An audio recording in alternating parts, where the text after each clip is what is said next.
பிரியமான சகோதர சகோதரிகளே, ஆண்டவராகிய இயேசு கிறிஸ்துவின் நாமத்தினாலே உங்களை மீண்டும் இந்த நிகழ்ச்சியின் வாயிலாக சந்திப்பதிலே மிகுந்த சந்தோஷம். கர்த்தர் நீங்கள் இருக்கிற இடத்துல உங்களையும் உங்கள் பிள்ளைகளையும் பாதுகாத்து ஆசீர்வதித்து கர்த்தர் உங்களை உயர்த்துவாராக. பிரியமானவர்களே, இந்த நாளிலும் கூட தேவ சமாதானம் உங்களோடு கூட இருப்பதாக. நம்முடைய தியானத்திற்கு ஆதாரமாக நீதிமொழிகள் 3:26 சொல்லுகிறது, கர்த்தர் உன் நம்பிக்கையாய் இருந்து உன் கால் சிக்கிக் கொள்ளாதபடி காப்பார். மீண்டுமாக வாசிக்கிறேன். கர்த்தர் உன் நம்பிக்கையாக இருந்து உன் கால் சிக்கிக் கொள்ளாதபடி காப்பார்.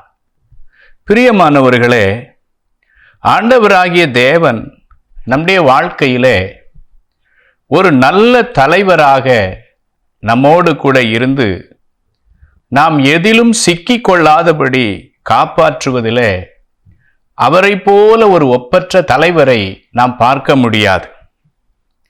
நம்ம ஆரம்ப காலகட்டத்திலே தேவ சமூகத்திலே நாம் வந்தபோது ஒன்றும் இல்லாதவர்களாய் நம்முடைய நீதி எல்லாம் கிழிஞ்ச வஸ்திரத்தை போல இருந்த நாட்கள் உண்டு. கிருபையினாலே நம்மளை ரட்சித்த தேவன் நம்முடைய கால்கள் சிக்கிக் கொள்ளாதபடி அருமையாக தேவன் நம்மளை பாதுகாத்தார்.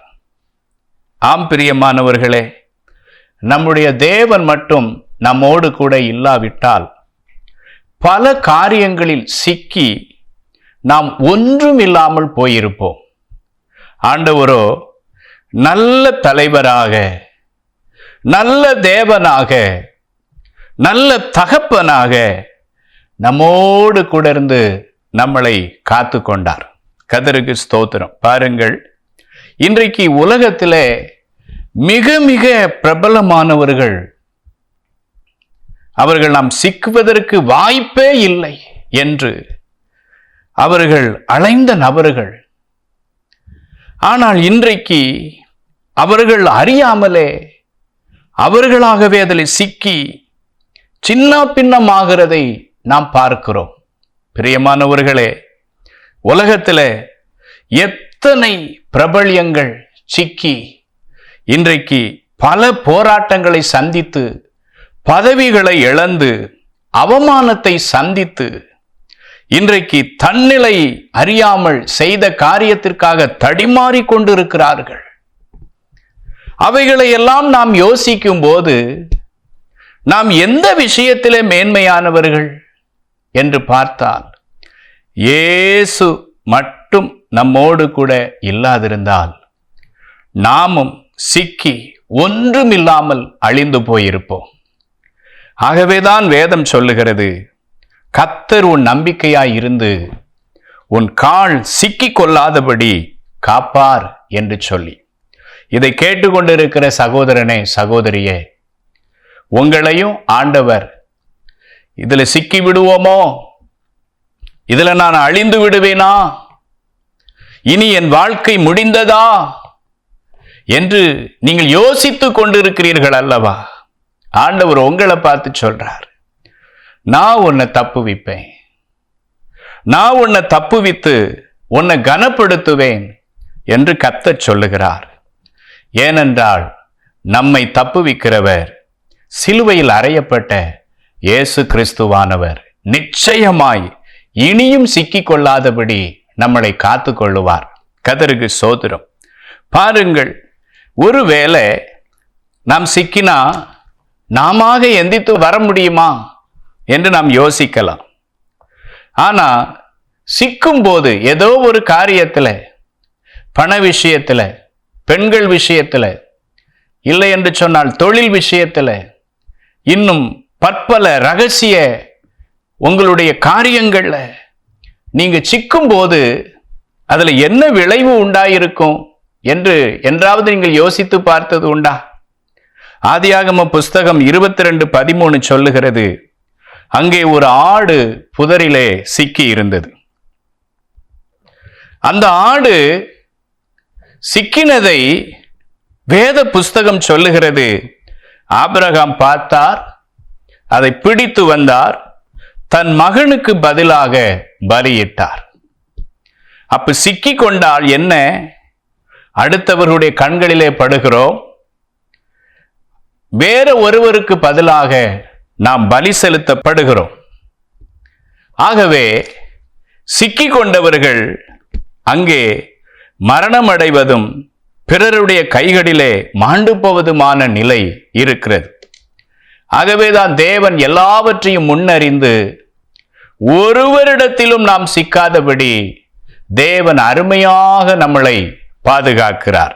பாருங்கள், சங்கீதம் 94:18 சொல்லுகிறது, என் கால் சறுக்குகிறது என்று நான் சொல்லும்போது கர்த்தாவே உமது கிருபை என்னை தாங்குகிறது. அவர் கிருபை நம்மளை மட்டுமா தாங்கினது?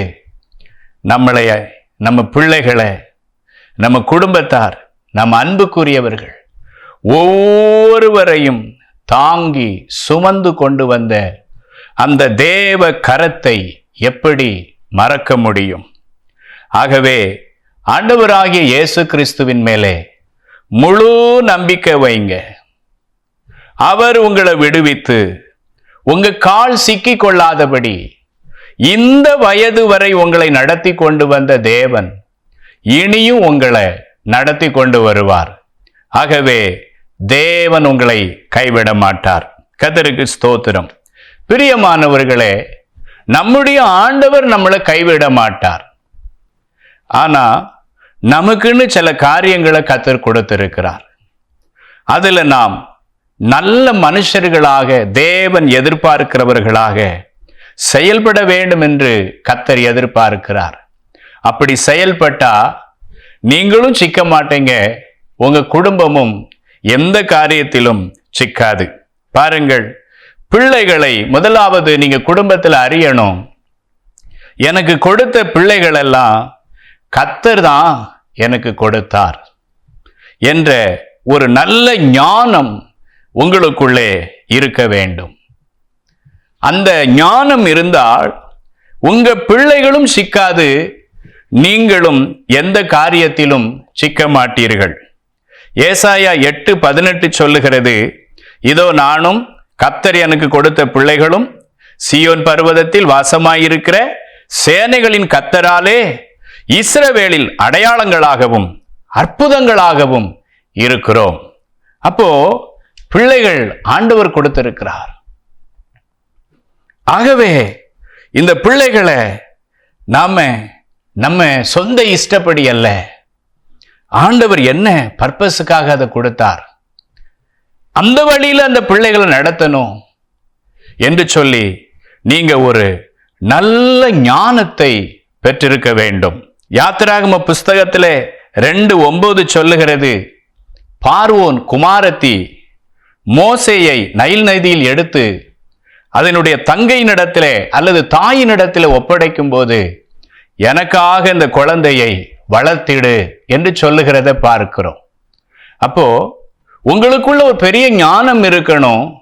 இந்த பிள்ளைகளை கர்த்தர் எனக்கு கொடுத்திருக்கிறார், இத ஆண்டவருக்காக, ஆண்டவருடைய வழியில, கிறிஸ்துநாதருடைய விருப்பத்திற்கேற்ப இதை எப்படியாவது வளர்த்து கொண்டு வந்து விட வேண்டும் என்று உங்களுக்குள்ளே நல்ல புரிதல், நல்ல ஞானம் இருக்குமானால் நீங்களும் சிக்க மாட்டீர்கள், உங்க பிள்ளைகளும் சிக்கவே மாட்டார்கள். ஆகவே உங்க பிள்ளைகளை குறித்து தெளிந்த புத்தி உள்ளவர்களாய் இருங்கள், ஆண்டவர் உங்களை நடத்துவார். இரண்டாவது என்ன தெரியுமா? நீங்கள் உங்க குடும்பத்துல நல்ல ஆவிக்குரிய தலைவர்களாக இருக்க வேண்டும். ஆம், நாம் பல காரியங்களை சந்திக்கிறோம். பணத்தை எல்லாம் குடும்பத்துக்காக உழைத்து கொண்டு வந்து கொடுக்கிறோம், படிப்பை கொடுக்கணும்னு நினைக்கிறோம், இரவு பகலா ஓடிக்கிட்டே இருக்கிறோம். ஆனா நீங்க நல்ல தலைவர்களா இருக்கணும்னா இரண்டாவது நல்ல ஆவிக்குரிய தலைவர்களா இருக்க வேண்டும். யோபு புஸ்தகத்துல 1:5 எடுத்து வாசித்து பாருங்க. அந்த மனுஷன் தன் பிள்ளைகள் பெயரிலே மிகுந்த கரிசனையோடு கூட இருந்தார். விருந்து நடந்து முடியும் போதெல்லாம், அந்த பிள்ளைகள் கூடும் போதெல்லாம் ஏதாவது பாவம் செஞ்சிருப்பாங்களோ, ஏதாவது அநியாயம் செஞ்சிருப்பாங்களோ, ஏதாவது அக்கிரமம் செஞ்சிருப்பாங்களோ என்று சொல்லி அவர்களுக்காக அந்த நாட்களெல்லாம் அந்த மனுஷன் தகன பலி செலுத்துவானாம். பாத்தீங்களா? பிள்ளைகளை ஆண்டவர் கொடுத்தா அந்த பிள்ளைகள் பேர்ல நம்ம ஆவிக்குரிய கரிசனைகளை வச்சிருக்கணும். அவங்களுக்காக ஜெபிக்கணும், அவங்களுக்காக தேவ சமூகத்தில் நிற்கணும், அவங்களுக்காக கண்ணீரோடு கூட நம்ம ஜெபிக்கணும். அப்படி ஜெபிக்கும் போது ஆண்டவராகிய தேவன் உங்களையும் உங்க பிள்ளைகளையும் எந்த காரியத்திலும் சிக்காமல் கர்த்தர் உங்களை பாதுகாத்து கொள்ளுவார். ஜோசுவா 24:15 எடுத்து வாசித்து பாருங்க. அந்த ஜோசுவாவுக்குள்ளே ஒரு நல்ல தரிசனம் இருந்தது. நானும் கர்த்தர் எனக்கு கொடுத்த பிள்ளைகள் கர்த்தரை மட்டுமே சேவிப்போம், கர்த்தரை நாங்கள் சேவிப்போம். நீங்கள் யாரை சேவிப்பீர்கள் என்று எனக்கு தெரியாது, ஆனால் நானும் என் குடும்பமும் கர்த்தரையே சேவிப்போம். இந்த ஒரு வெளிப்பாடு உங்கள் வாழ்க்கையில இருக்குமானால் ஆண்டவர் உங்களை தம்முடைய தூதர்களை கொண்டு உங்களை சுமந்து கொண்டு போவார். பிரியமானவர்களே, இந்த தரிசனம், நான் ஒரு ஜெபிக்கிற மனுஷன், நான் வேதம் வாசிக்கிற மனுஷன், என் பிள்ளைகளை நான் விசாரிக்கிற மனுஷன், என் பிள்ளைகள் மேலே ஆவிக்குரிய காரியங்களை நான் கவனித்துக் கொண்டிருக்கிறவன் என்று உங்களால் சொல்ல முடியுமா? அப்படி சொன்னால் நீங்கள் தான் நல்ல தலைவர்களாய் இருப்பீர்கள். கர்த்தர் உங்களை எதிலையும் சிக்க விட மாட்டார். மூன்றாவது காரியம் என்ன தெரியுமா? ஸ்தோத்திரம். கர்த்தர் பார்த்து கொள்ளுவார் என்று உங்க பொறுப்பை தட்டி கழிக்காதீங்க. ஆண்டவர் எல்லா காரியத்தையும் நேர்த்தியாக செய்கிற தேவன் உங்க பிள்ளைகளுக்காக நிறைய காரியங்களை செய்வார். ஆனா நீங்க செய்ய வேண்டியதை சரியா செய்யணும்ல. ஆமா, தட்டி கழிக்க கூடாது. அந்த பிள்ளைகளுக்கு ஒவ்வொரு வயதிற்கும் ஏற்றபடி அந்த பிள்ளைகளுக்கு என்ன செய்து கொடுக்க வேண்டுமோ அதை நீங்கள் நல்ல பெற்றோராய், நல்ல தகப்பனாய், நல்ல தாயாய் இருந்து அதை செய்து கொடுக்க வேண்டும். 1 சாமுவேல் 2:29 அருமையான ஏலி என்று ஒரு ஆசாரியன் ஒருத்தர் வருகிறார். அவர் தன் பிள்ளைகளை இஷ்டம் போல வளர்த்தார். பிள்ளைகளை ஒரு காரியத்திலும் தட்டி கேட்காமல் இஷ்டப்படி வளர விட்டார். என்ன நடந்தது தெரியுமா? ஏலியின் குடும்பத்தின் மேலே கர்த்தருடைய கோபம் வந்தது. அருமையானவர்களே, உங்க பிள்ளைகளுக்கு சரியான காரியத்தை நீங்க தான் செய்து கொடுக்கணும். அவன் ஜெபம் பண்ணட்டும், அவன் தன் காரியத்துக்காக ஜெபம் பண்ணட்டும், அவனா வளர்ந்துகிடட்டும். இல்லை, நீங்க இந்த வயது வரைக்கும் வளர்ந்து படித்து ஒரு நல்ல வேலைக்கு வந்து ஒரு குடும்பமாகி பிள்ளைகளோடு கூட சந்தோஷமாய் இருப்பதற்கு காரணம் என்ன? உங்கள் பெற்றோர்களுடைய பொறுப்பு. அதே பொறுப்புகளை நீங்களும் உங்க பிள்ளைகளுடைய வாழ்க்கையில செய்யும் போது நல்ல தலைவர்களாய் இருப்பீர்கள். ஆண்டவர் உங்களையும் உங்க குடும்பத்தையும் எந்த காரியத்திலும் சிக்கி கொள்ளாதபடி கர்த்தர் காத்து கொள்ளுவார். நான் செய்தியினுடைய இறுதிக்கு வருகிறேன். நீதிமொழிகள் 3:26 கர்த்தர் உங்கள் நம்பிக்கையாய் இருந்து உங்கள் கால் சிக்கி கொள்ளாதபடி காப்பார். இந்த சத்தத்தை கேட்டுக்கொண்டிருக்கிற சகோதரனே, சகோதரியே, ஒருவேளை நீங்க எதிலையாவது சிக்கி கொண்டிருந்தா, எதிலையாவது இருந்து நீங்க விடுபட முடியாம கண்ணீர் வடித்து கொண்டிருந்தா, ஏசப்பாட்ட ஜெபம் பண்ணுங்க. அப்பா, நான் இனி இந்த விஷயத்துல தலையிட மாட்டேன், இனி இந்த பாவத்துல நான் விழமாட்டேன், இனி இந்த அநியாயத்தை செய்ய மாட்டேன், இனி இந்த அக்கிரமத்தை செய்ய மாட்டேன், என்னை ஒரு விசை கூட என்னை விடுவித்தருளும் என்று ஆண்டுடைய சமூகத்துல, இயேசு கிறிஸ்துவினுடைய சமூகத்துல அழுது ஜெபியுங்கள். ஆண்டவர் உங்களை விடுவிப்பார். இனி அப்படிப்பட்ட காரியத்திலே சிக்காதபடி எச்சரிக்கையாக இருங்கள். அப்பொழுது நீங்களும் உங்கள் குடும்பமும் தேவ சமூகத்திலே அவரை துதித்து கொண்டு சாட்சிகளாக வாழ முடியும். நான் ஜெபிக்க போகிறேன். உங்களுக்கு இந்த வார்த்தையை கேட்டு விசுவாசம் இருக்குமானால் என்னோடு கூட ஜெபம் பண்ணுங்க. கர்த்தர் உங்களை விடுவித்து நடத்துவார். ஜெபம் பண்ணுவோம். பரலோகத்தில் இருக்கிற எங்கள் அன்பு தகப்பனே, அப்பா, நீதிமொழிகள் 3:26 படி உங்க பிள்ளைகளுடைய கால்களை, ஆண்டவரே, கட்டுகளை அறுத்துவிடும். அப்படி குடும்பத்தில் இருக்கிற கட்டுகளை அறுத்துவிடும். அப்படி தொழில்கள் இருக்கிற கட்டுகளை அறுத்துவிடும். தகப்பனே, எத்தனையோ பரிசுத்தவான்கள் பல காரியங்களில் சிக்கி கொண்டு கிடந்த போது அவர்களை தேடி வந்து அவர்களை விடுவித்து அவர்களை ஆசீர்வதித்து உயர்த்தினீரே. அதே போல இந்த சத்தத்தை கேட்டுக்கொண்டிருக்கிற அன்னுடைய பிள்ளைக்காக ஜெபிக்கிறேன். அவர்களை விடுவியும்.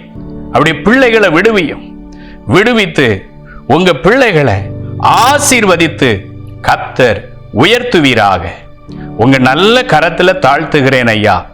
இந்த வார்த்தைகள் வழியாய் உங்க பிள்ளைகளை நீங்க ஆசீர்வதிச்சதுக்காய் ஸ்தோத்திரம். பெரிய காரியத்தை செய்யும். ஆண்டவராகிய இயேசுவின் நாமத்தில் ஜெபிக்கிறோம் எங்கள் நல்ல பிதாவே. ஆமென்.